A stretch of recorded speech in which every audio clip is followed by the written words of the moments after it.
अब हम यहाँ पर महादेवी वर्मा जी का जीवन परिचय देखेंगे। यदि आप संपूर्ण कक्षा 10 एनसीईआरटी गणित को हल सहित देखना चाहते हैं तो डिस्क्रिप्शन चेक करें, हमने संपूर्ण कक्षा 10 एनसीईआरटी गणित को भी हल कर दिया है।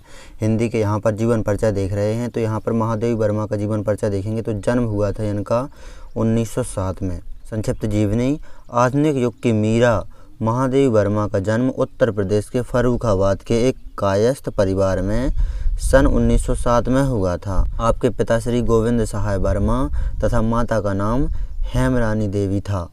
आपके पति का नाम स्वरूप नारायण वर्मा था। महादेवी जी ने प्रयाग विश्वविद्यालय से संस्कृत में एमए की उपाधि प्राप्त की। संगीत, दर्शन और चित्रकला में आपकी प्रगाढ़ रुचि रही है। साहित्यकार तथा चांद मासिक पत्रिका की आप संपादिका रह चुकी हैं। आपने प्रयाग में साहित्यकार संसद तथा देहरादून में उत्तरायण नामक साहित्यिक आश्रम की स्थापना की है।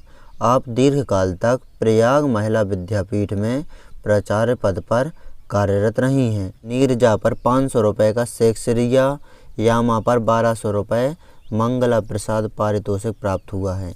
इन्हें भारत सरकार द्वारा पद्म भूषण की उपाधि से अलंकृत किया गया है। 11 सितंबर 1987 को इन्होंने अपनी यह लीला समाप्त की, यानी इनकी मृत्यु हो गई 11 सितंबर 1987 को। रचना नीहार, रश्मि, नीरजा, सांदगी, दीपशिखा, यामा ये काव्य रचनाएं हैं। निबंध लिखे इन्होंने अतीत के चलचित्र, स्मृति की रेखाएं, श्रृंखला की कड़ियाँ, अबला और विधवा, पथ के साथी। भाषा शैली देखेंगे इनकी।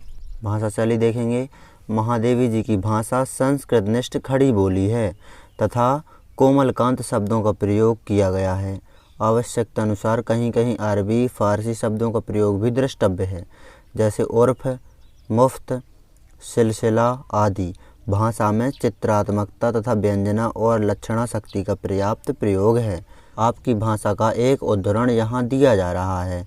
दूध से सफ़ेद बाल और दूध फेनी सी सफ़ेद दाढ़ी वाला वह मुख झुर्रियों के कारण समय का अंक गणित हो रहा था। तो ये यहाँ पर भाषा शैली है। साहित्य में स्थान देखेंगे हम। साहित्य में स्थान। आपको आधुनिक हिंदी साहित्य की मीरा कहा जाता है।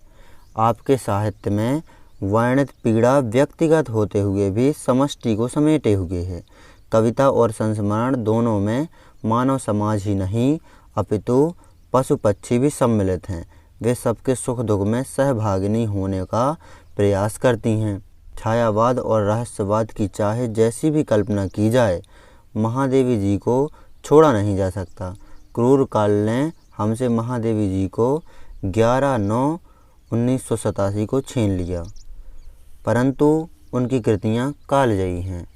तो ये है यहाँ पर साहित्य में स्थान। इस प्रकार आपको महादेवी वर्मा जी का जीवन परिचय अच्छी तरह से नोट कर लेना है, याद कर लेना है। यदि आप संपूर्ण कक्षा 10 एनसीईआरटी गणित को हल सहित देखना चाहते हैं तो डिस्क्रिप्शन ज़रूर चेक करें।